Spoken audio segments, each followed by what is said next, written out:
In today's video, I'm gonna show you how to fix Instagram couldn't refresh feed easy and fast in less than 1 minute. So all what you have to do is open your settings page on your phone.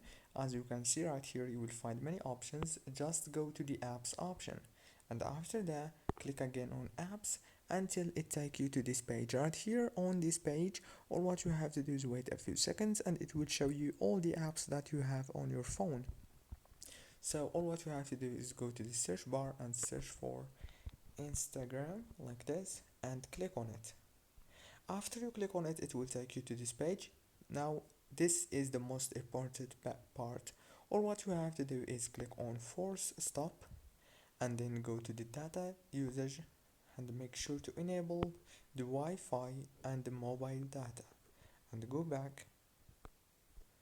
Now click on storage and click on clear data, and after that the last step is click on clear cache, then go back and make sure that the power usage details is enabled.